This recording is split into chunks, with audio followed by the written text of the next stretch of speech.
doutora Janaína Policarpo. A doutora Janaína, ela vai falar sobre BPC e vulnerabilidade social.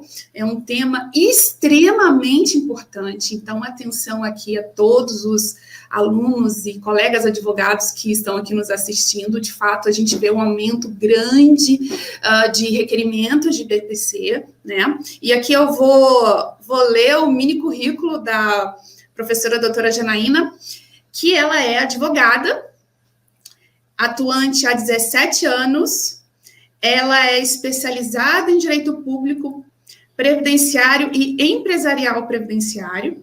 Ela é sócia do escritório Policarpo Advocacia e Associados, membro da SES, OAB Rio Grande do Sul, seccional e subseção de São Leopoldo, do Rio Grande do Sul, diretora da ABA São Leopoldo, do Rio Grande do Sul, e diretora de mídias e eventos sociais da nossa Comissão Nacional de Seguridade Social da ABA, mentora de alunos no programa Prev Prática e também palestrante.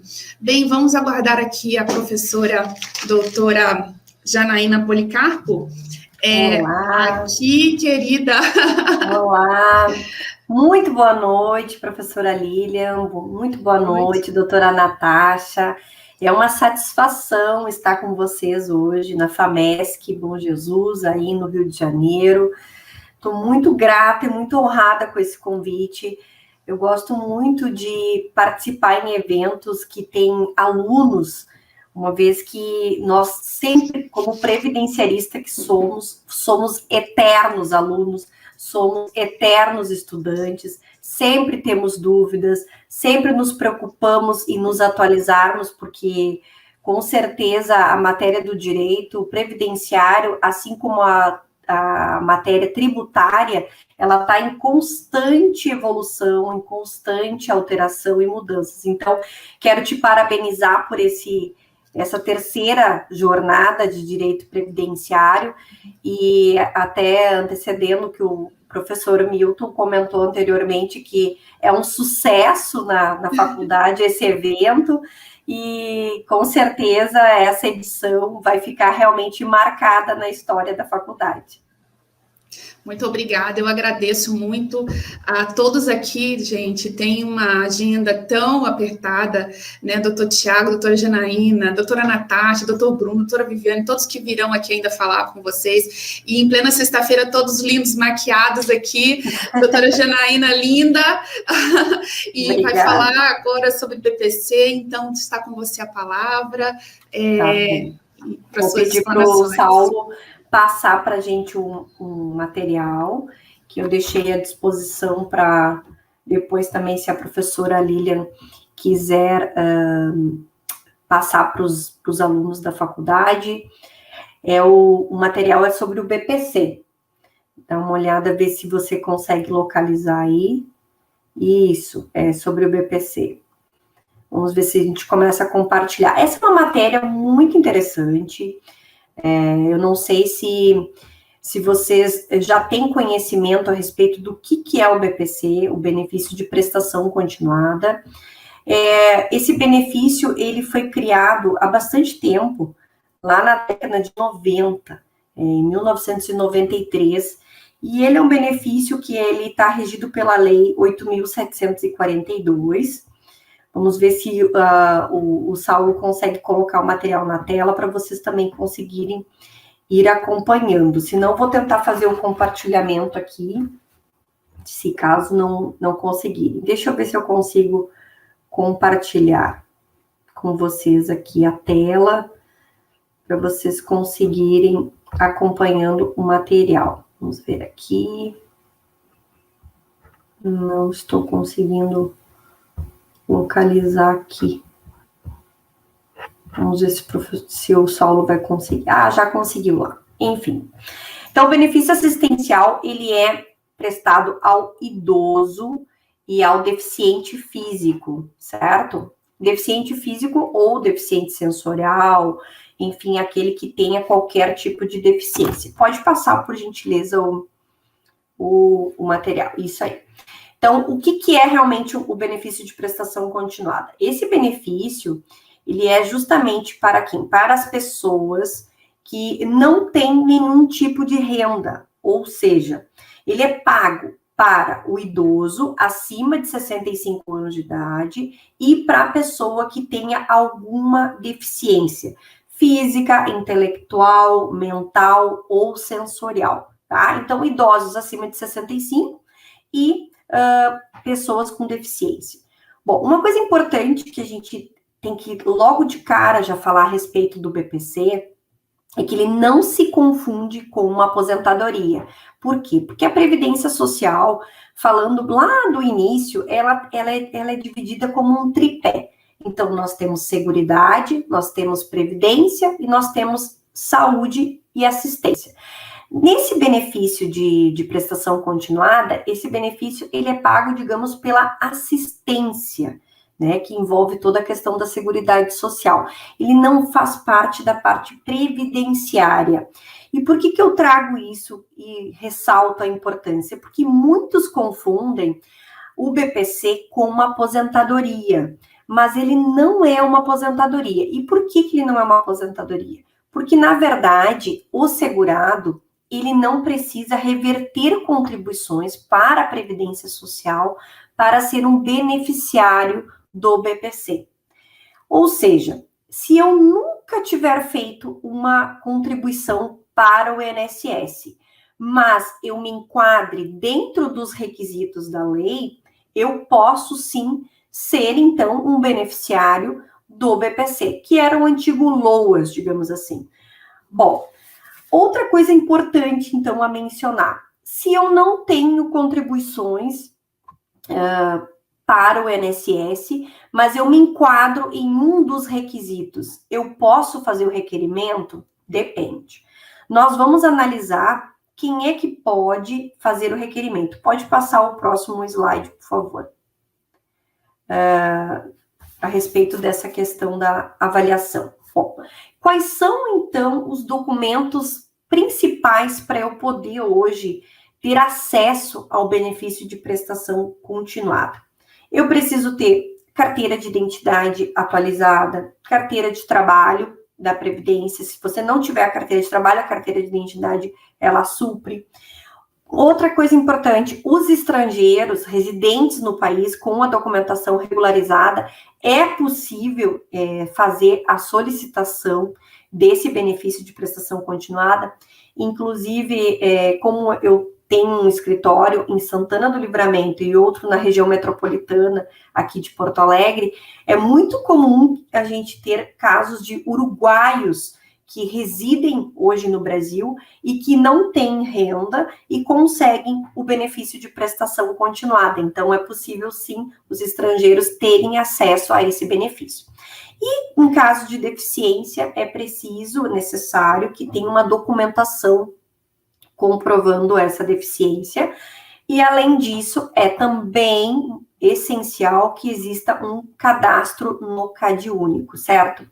Bom, o benefício de prestação continuada, essa documentação que eu passei para vocês aqui, é uma documentação inicial para ser feita uma avaliação, porque, na verdade, o benefício, ele tem uma série de requisitos na lei para a gente verificar se realmente essa pessoa que ela é deficiente, ou esse idoso acima de 65 anos, se ele se enquadra dentro daquilo que a lei exige para que ele possa, sim, encaminhar o benefício.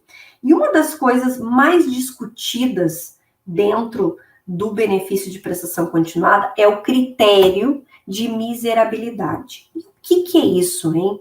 Bom, o seguinte, hoje, para eu solicitar um benefício de BPC, eu preciso que essa pessoa, ela se enquadre em requisitos legais. Vamos supor, eu tenho um idoso acima de 65 anos de idade, mas ele recebe uma aposentadoria.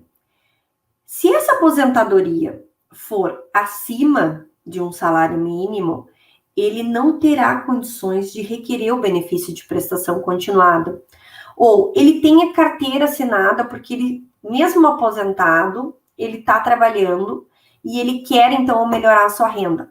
ele também não poderá fazer o seu pedido de BPC, porque o critério é utilizado, hoje, atualmente, ele é 1/4 do salário mínimo por cabeça. E o que quer dizer isso? Quer dizer que se eu tiver uma família com 4 pessoas e o salário mínimo hoje é R$ 1.100, eu tenho que calcular, dividir isso por 4, ou seja, daria R$ 275 por pessoa. Ou seja, se eu tiver uma renda superior a um salário mínimo e tiver menos pessoas na família que integram esse grupo familiar, provavelmente esse 1/4 do salário mínimo vai ser ultrapassado.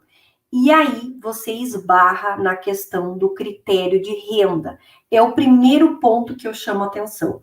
Se você, então, por exemplo, é só você, o idoso e a sua esposa, e não tem nenhum tipo de renda, aí você vai ter possibilidade de ganhar esse benefício de prestação continuada. Agora, se a renda familiar de vocês for maior do que 1/4 de renda por pessoa, vocês vão esbarrar nessa questão do critério, do critério da renda. E aí não vão conseguir o benefício de prestação continuada.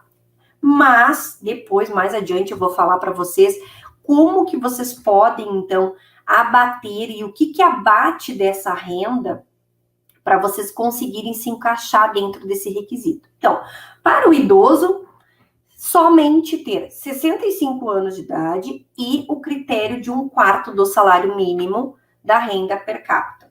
Eu tô vendo que aqui no chat tem uma pessoa que quer fazer uma pergunta sobre BPC. Podem ir colocando, que à medida que eu vou falando aqui, a gente já vai respondendo para os alunos, advogados, enfim, aqueles que estão nesse momento nos assistindo na faculdade. Uma outra questão bem importante em relação à questão da avaliação da deficiência que está aqui. O que se trata essa deficiência? Essa deficiência, ela tem que ser um impedimento a longo prazo, ou seja, eu não posso ter hoje estar incapacitado para o trabalho e já requerer o BPC, tá? Tá bom, eu aguardo então na tela a questão da pergunta. O que acontece? Eu preciso estar pelo menos há 2 anos incapacitado para fazer esse pedido.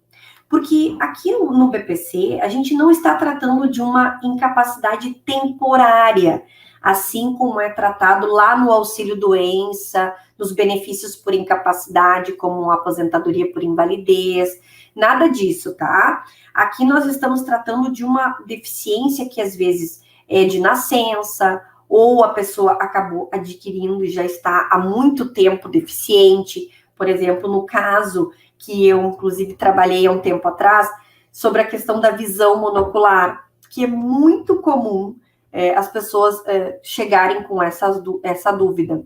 Ah, doutora, eu tenho visão monocular, eu não tenho nenhum tipo de renda, não tenho contribuição, ou seja, eu não conseguiria encaminhar uma aposentadoria por deficiência, mas eu tenho a visão monocular, não consigo exercer a atividade como eu gostaria, e acabo, então, posso encaminhar o meu BPC? Pode. A visão monocular, inclusive, tem decisões agora jurisprudenciais aqui do TRF da 4ª Região, inclusive de outros TRFs, dizendo que a visão monocular foi abrangida, inclusive, na legislação agora, como uma deficiência e pode, sim, ser encaminhado o BPC. Deixa eu ler a pergunta aqui para vocês. Quem foi diagnosticado com autismo tem direito ao BPC? Quais os documentos e quanto tempo a pessoa começa a receber? Tem que ser via judicial ou apenas um processo administrativo junto ao INSS? Bom, 3 perguntas aqui, excelente a pergunta. Sim, o BPC, ele mesmo que você tenha um diagnóstico de autismo, enquanto até mesmo crianças podem requerer o BPC, certo? Então, assim, tem um diagnóstico de autismo, pode fazer o encaminhamento tranquilo do benefício de prestação continuada. Quais são os documentos que você vai ter que fazer esse requerimento, tá? Primeira resposta, tá? Em relação à questão de quando você vai encaminhar, onde você vai encaminhar. Esse primeiro pedido você vai fazer lá no Meu INSS, tá? Então, você vai fazer o encaminhamento lá no Meu INSS, você vai poder fazer o requerimento juntando a documentação necessária para o encaminhamento. Como tem um caso de autismo, recomendo você, então, ter um laudo médico que vai atestar ali a doença, né? Vai dizer desde quando que ela está incapacitada, se é de nascença, se foi diagnosticado posteriormente, e com esse laudo, tá? E com a documentação necessária, que seriam RG e CPF, né? Se for criança e não tiver o RG, o CPF, pode ser com a certidão de nascimento. Você também vai poder encaminhar também a documentação, e é necessário encaminhar, além da documentação médica, você pode encaminhar todas as despesas que essa pessoa tem relacionada à questão do autismo. Além disso, você vai encaminhar a documentação do grupo familiar, de todo o grupo familiar. Dentro do Meu INSS, você vai encontrar formulários a serem preenchidos para que você consiga encaminhar esse benefício. E quais são esses formulários? É um formulário que vai dizer quem é o teu grupo familiar, e ali você vai dizer mãe, pai, irmão, tio, todo mundo que vive naquele ambiente, as rendas que essas pessoas têm. Você vai também preencher a questão da questão do CAD único, que você já vai ter o seu cadastro lá no CAD único para dizer qual é, então, a renda que você aufere, né? Geralmente quem tem o cadastro no CRAS, ou às vezes tem o Bolsa Família, já tem o registro. Esse CAD único tem que estar atualizado, tá, pessoal? Porque senão esbarra na questão lá do BPC. Então, você vai poder encaminhar o benefício lá no INSS, e você vai passar por uma perícia médica, certo? Então, lá vai ser avaliada essa questão do grau do autismo, né? Quanto tempo essa pessoa está incapacitada, se realmente é superior a esses 2 anos, se ela não tem condições nenhuma de desenvolver qualquer atividade, se essa deficiência dela impossibilita ela para desenvolver qualquer tipo de atividade. Se enquadrando nisso, e também vai ser realizado uma perícia psicossocial. O que é isso, gente?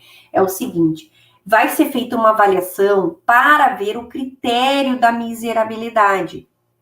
Ou seja, eu vou verificar, primeiro, a perícia médica, para verificar se realmente existe a deficiência, e a perícia psicossocial, para verificar o critério da miserabilidade. Então, o assistente social vai até a sua casa, a sua residência, vai tirar fotos para ver a sua condição que a sua família vive, para verificar se realmente se enquadraria dentro desse critério de miserabilidade. Ou seja, essas 2 provas vão ser realizadas dentro do processo administrativo, e caso você não consiga, vamos dizer assim, ganhar o benefício, ser deferido o seu benefício, você acaba, então, tendo que judicializar, né? Já de antemão aconselho procurar, então, um advogado previdenciarista para já auxiliar dentro do processo administrativo, que é de fundamental importância para ter sucesso no deferimento do benefício. Então, importantíssima a tua pergunta. Quanto tempo a pessoa leva para receber? Isso aí também é uma questão que sempre é muito questionada, né? O processo administrativo, ele tem um prazo para ser concluído. Geralmente, os processos de BPC deveriam levar pelo menos uns 90 dias após a data do requerimento, né? Para fins ali de ter a marcação de perícia médica, perícia social e tudo mais. Mas nem sempre acontece nesse período, tá, pessoal? Geralmente, leva mais tempo para poder ter uma finalização do processo administrativo. Às vezes leva 6 meses, às vezes leva até bem mais tempo do que isso. Então, acho que resolvi essa primeira pergunta aí. O Léo Batista perguntou: existe também um grande dilema, os problemas de coluna podem conceber o direito ou só em alguns casos específicos? Excelente a tua pergunta, porque na verdade acho que a segunda doença mais requerida hoje no INSS, depois da depressão, são os problemas relacionados à coluna. Se caso esse problema realmente for incapacitante a ponto da pessoa estar há mais de 2 anos incapacitada e ela se enquadrar dentro daqueles requisitos legais que eu mencionei anteriormente, é possível sim ter direito ao benefício de prestação continuada. Então, lembre-se sempre, se a doença for incapacitante há mais de 2 anos, se enquadrar dentro do critério da renda familiar e passar, então, pelo processo administrativo, analisando com perícia médica, analisando a documentação que você irá juntar, você sim poderá requerer o benefício, e é muito comum, viu? As pessoas que sofrem com problemas na coluna, de artrose, de osteoporose, enfim, várias aqui são as doenças que realmente podem sim ser encaminhados o benefício de prestação continuada. Uma coisa importante que eu quero mencionar, pode passar o slide para mim, por favor? Vamos ver se tem alguma coisa aqui relacionada. Ó, o que eu mencionei aqui, o critério da baixa renda, é necessário, então, comprovar quem não possui meios de prover o próprio sustento, tá? Além de não possuir também uma família que possa provê-lo. Então, quer dizer o seguinte, vamos supor, se eu vivo de rendas, eu vivo de aluguéis, eu posso pedir o BPC mesmo tendo acima de 65 anos? Não pode, porque você vai ter renda. Então, você vai esbarrar no critério de renda familiar. Isso aí é muito importante também de mencionar. O BPC pode ser acumulado com outros benefícios? Não pode, gente. Se você está recebendo aposentadoria, se você está recebendo seguro-desemprego, se você está recebendo um auxílio-doença, se você está recebendo qualquer tipo de benefício, até mesmo de outro regime de previdência, aqui falando de regime próprio, não é possível você fazer acumulação desse benefício. Mas tem uma situação, tá? Você pode, por exemplo, eu sou idosa, tá? Meu marido também é idoso. E nós dois, ninguém tem renda, ninguém recebe nenhum tipo de renda. Pode os dois receber o PPC? Pode. Houve uma flexibilização do critério da renda familiar. Então, antes não podia, a jurisprudência era totalmente contrária. Agora a jurisprudência é favorável, mudou a legislação. É possível, sim, um casal de idosos, não tendo nenhum tipo de renda, cada um deles ter o BPC. E falando daquela questão lá do autismo, trazendo um caso bem prático aqui para vocês, já fiz atendimento uma vez numa família que a mãe tinha um filho autista e o outro filho tinha uma deficiência mental. E ambos foram encaminhados o BPC e ambos receberam o BPC. Então, assim, é possível duas pessoas da mesma família, desde que cada um preencha os requisitos de forma individual, é possível, sim, fazer esse encaminhamento do benefício. E quem é, então, a nossa composição familiar, tá? Quem é a nossa composição familiar? É a própria pessoa, é o cônjuge ou o companheiro, ou seja, eu vivo em união estável, meu companheiro entraria no critério de renda familiar? Sim, se ele vive comigo, entraria, tá? Os pais, na ausência deles, madrasta ou padrasto, isso dentro das pessoas que vivem dentro do mesmo teto, tá, gente? Então, vamos supor, eu tenho tio, tenho mãe, tenho pai, mas eles vivem numa outra residência. Não entra como critério de mesmo teto, de composição familiar.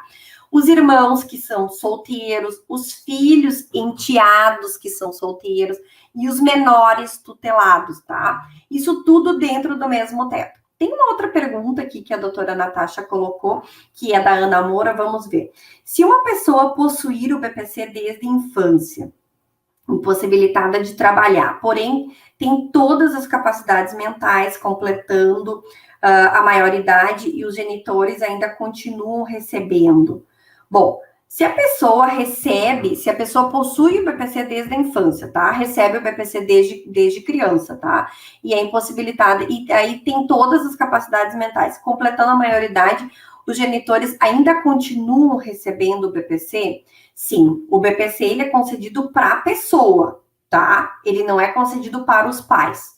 Se é criança, tá? Enquanto lá a criança, ela está sendo representada naquele ato, no pedido, no processo administrativo, ela é representada pelos pais, certo? Mas quem é o beneficiário do BPC é a criança, não é o pai, não é a mãe, é a criança. Tanto é que naquele caso anterior ali que eu comentei para vocês, ele falava exatamente disso.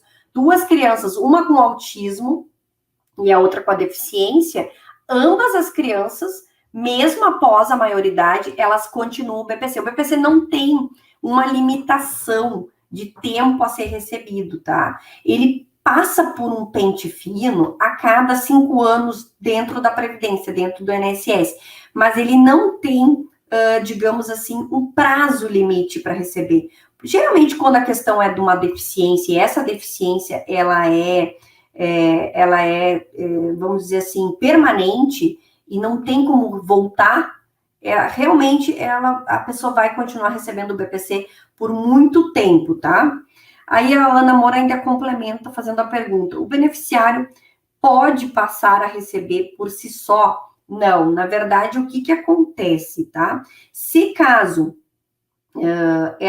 ela voltar a ter uma capacidade laborativa, ela volta a ter uma capacidade laborativa e ela deixou de ser deficiente, ela vai acabar perdendo o BPC. Se ela passar por exemplo, por um pente fino lá no INSS, né, e aí ela tiver voltado para o mercado de trabalho, ela assinou a carteira, no momento que ela assinou a carteira de trabalho, ela não vai ter mais aquele critério de estar hoje possibilitada a receber o benefício de prestação continuada, tá?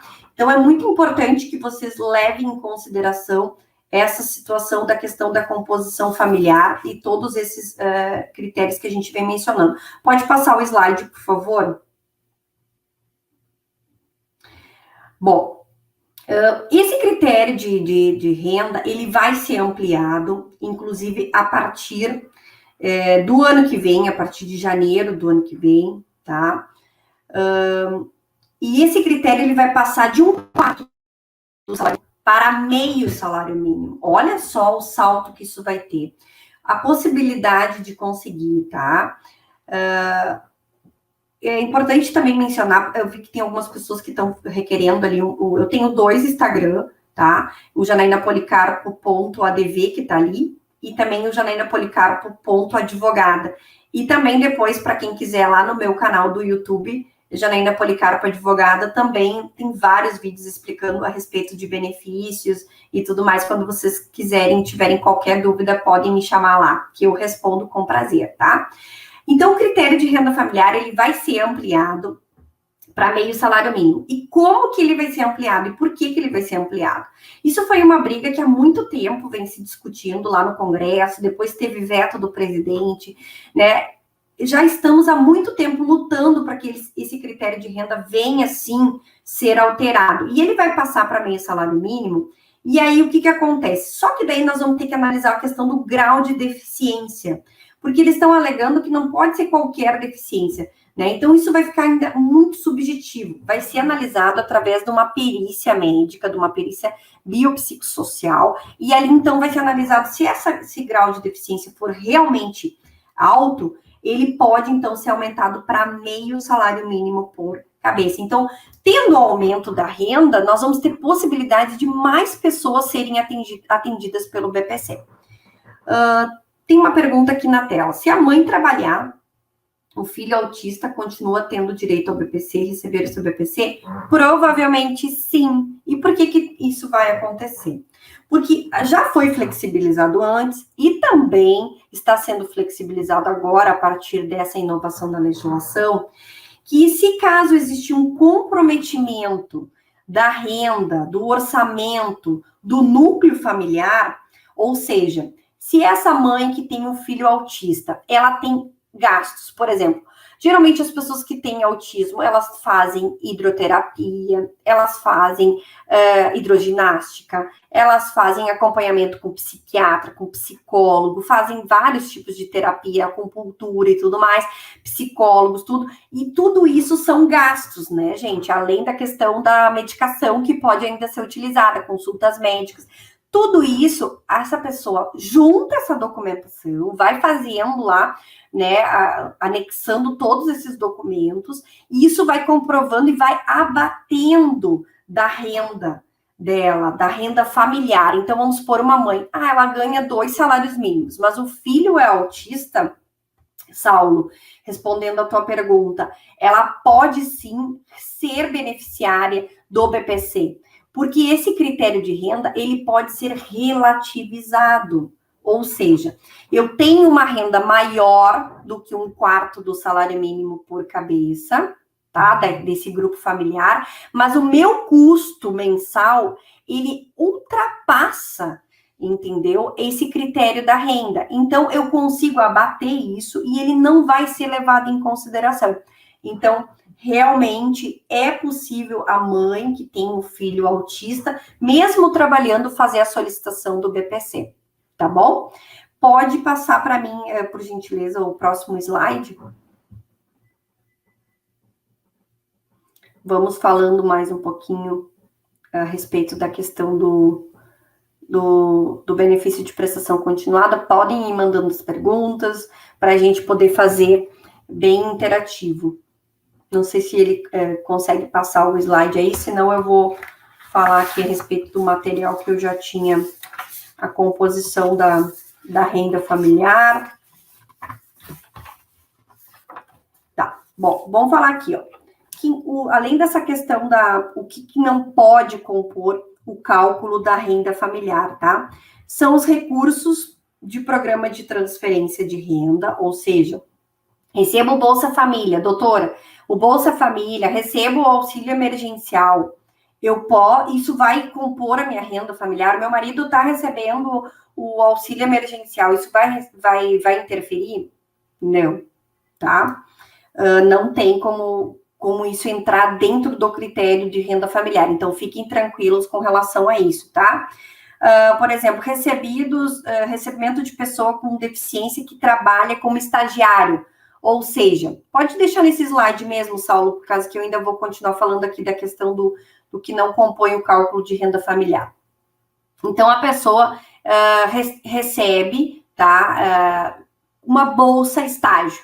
Tá? Ela recebe uma bolsa estágio, mas ela tem uma deficiência que incapacita ela, né? Ou alguém dentro da sua casa tem essa deficiência, e aí vai lá no critério familiar. A bolsa estágio, ela não entra como no cálculo da renda familiar, assim como também o trabalho como menor aprendiz. Então, o menor aprendiz também não entra no cálculo de renda familiar. E os auxílios temporários que eu acabei mencionando aqui, também não entram como essa questão ali do Bolsa Família, do auxílio emergencial e tudo mais, tá?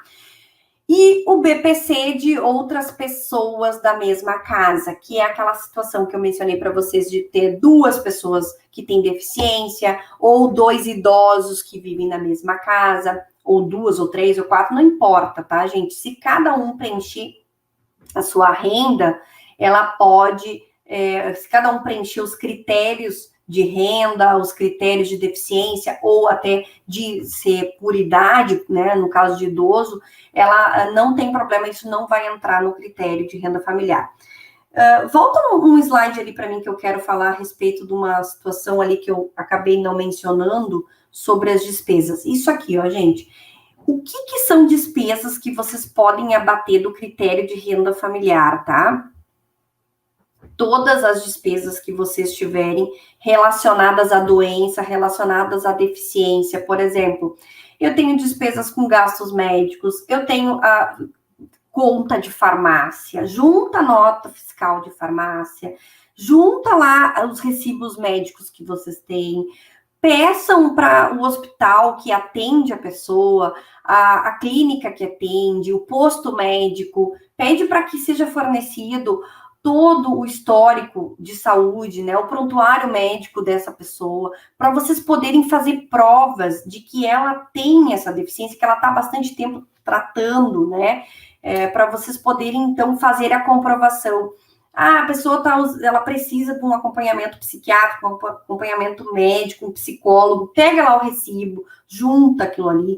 Gastos com fralda, gastos com leites especiais, são muito comuns de acontecer com crianças que, às vezes, por determinados tipos de enfermidade, acabam utilizando um leite que custa lá R$ 400 a lata, junta aquilo lá, tudo isso vai sendo abatido da renda. Então, tem pessoas que às vezes têm uma renda familiar de até mais do que 2 salários mínimos, 2, 3 salários mínimos, e conseguem sim o benefício de prestação continuada. Então, é muito comum acontecer das pessoas, às vezes, entrarem com pedido lá no INSS, mas não saberem instruir o processo administrativo e acabam, às vezes, tendo esse indeferimento, acabam desistindo, não judicializam, não procuram um advogado especialista na área para poder auxiliar. Então, é bem importante. Tem uma outra pergunta aqui na tela que vai entrar agora, do Pedro Chaves de Oliveira Júnior. Pedro, a família de 3 pessoas, mãe e 2 filhos, tá? A mãe não tem renda nenhuma, vive do Bolsa Família e de prestação de serviço. Os filhos têm problemas mentais, um recebe o PPC, o outro não. As 2 crianças fazem jus ao benefício? Sim, as 2 crianças fazem jus ao benefício. Se as 2 crianças têm problemas mentais, as 2 crianças têm comprovação médica que elas têm essa deficiência, essa mãe pode encaminhar o benefício de prestação continuada para ambas as crianças, ou seja, cada uma delas vai receber o seu benefício de prestação continuada. Uma coisa bem importante que eu não mencionei aqui é na questão, assim, de ter ou não a necessidade de fazer uma interdição, né? Hoje, o benefício de prestação continuada, há casos, sim, que é necessário a pessoa ser interditada, né? Então, é importante que vocês procurem um advogado especialista para poder, então, de repente, encaminhar esse pedido de interdição, né? Porque daí vocês vão ser curadores dessa pessoa. Acontece muito, no caso de filhos, tá? Nem sempre os filhos são interditados. Então, é possível, sim, fazer o encaminhamento desse benefício de prestação continuada sem que ocorra logo de cara essa interdição. Então, você entra com o pedido de benefício e, se for, então, necessário, depois você judicializa e faz essa questão da interdição, porque nem toda pessoa que é deficiente, ela se enquadra no caso de uma interdição. Por quê? Porque a interdição, ela retira qualquer tipo de direito civil, ou seja, a pessoa interditada, ela não pode casar, ela não pode abrir uma conta bancária, ela não pode abrir uma empresa. Então, você está tirando qualquer tipo de direito civil dessa pessoa. Então, não necessariamente a pessoa que tem essa deficiência, ela vai ser interditada. Então, tem que analisar cada um desses critérios, tá? Então, é importante a gente mencionar essa questão da interdição que não se aplica em todos os casos do benefício de prestação continuada. Em relação à questão depois da judicialização, eu quero trazer mais uma coisa que é importante a gente falar, que caso você tiver indeferido lá o benefício no processo administrativo e você for buscar a via jurídica, então, você vai juntar a documentação toda necessária lá no processo, além daquela que você já juntou no processo administrativo, certo? E lá na justiça você vai passar pelas mesmas, digamos assim, pelas mesmas perícias que você passou anteriormente. Ou seja, você vai passar pela perícia médica, tá? E você vai passar por uma perícia social.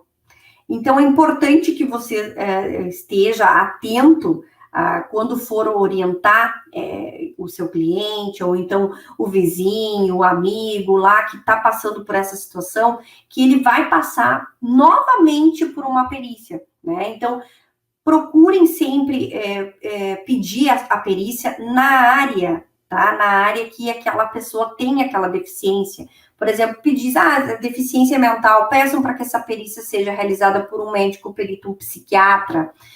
Tem uma deficiência de física, peçam para que seja feito por um ortopedista, um traumato, porque ele vai ter habilidade técnica para analisar realmente dessa impossibilidade, né? Em relacionado às crianças também, da mesma forma, ter esse cuidado, certo? Em relação à questão social, analisem também essa questão do critério social, porque essa questão da miserabilidade, ela foi muito relativizada na nossa justiça, certo? No INSS, vocês vão ter um entendimento, na justiça vocês vão ter outro entendimento, vocês vão conseguir brigar, as armas vão ser melhores para você brigar em relacionado a isso, né? Não quer dizer que a pessoa lá que tem um ar-condicionado na casa, ou que tem a casa arrumadinha, que a casa tá limpinha, que ela não vai receber o BPC, tá? A gente não precisa também analisar aquela questão de miserabilidade a ponto da pessoa ser paupérrima para ela não ter a mínima condição financeira para conseguir o BPC. Não quer dizer isso, tá? Pode passar o slide. E eu acho que, eu não sei se tem mais alguma outra pergunta relacionada a isso, mas o que eu quero deixar de mensagem importante para vocês, que eu falei ali do que pode ser analisado como as despesas, tá? Alimentação especial, desde que tenha prescrição médica e desde que o órgão da rede pública do SUS não forneça. Ou seja, então, é importante que a gente mencione isso, que as medicações, fraldas, alimentação especial e essa prescrição médica que não é fornecida pela rede do SUS, por exemplo, crianças que têm agora essa deficiência como AME, certo? Então, essas aí é bem comum de que essas crianças, além de receberem esse benefício de prestação continuada, elas acabem também tendo que judicializar para conseguir essa medicação. Mas esse é assunto para uma outra palestra. Eu vou aqui me encerrando, né, porque eu sei que tem outros colegas que vão vir a seguir. E eu quero falar mais uma coisa para encerrar. Para mim, a advocacia é o verdadeiro instrumento da cidadania e da justiça. E essa é a nossa função social como advogados, levar informação para todos e qualquer pessoa que necessite. Eu acho que o benefício de prestação continuada é justamente isso aí, é um braço da justiça social. Muito obrigada aos alunos que estiveram aqui, que acompanharam, né, vou deixar aqui minhas redes sociais, @Janaína Policarpo Advogada, ponto advogada, ou então ponto ADV, e o meu canal do YouTube, que é o Janaína Policarpo Advogada. Obrigada, Lilian, por todo o carinho. Eu que agradeço, olha, que belíssima explanação, eu estou aqui, assim, amei ver tua palestra, os alunos também amaram, fizeram várias perguntas, várias, e assim, tudo que você falou é tão incrível, porque ainda ontem, eu conversando com um colega advogado, eu disse para ele assim, no dia que eu ler um laudo socioeconômico e não me emocionar com ele, eu perdi a paixão por fazer VPC, perdi a paixão pela proteção, né?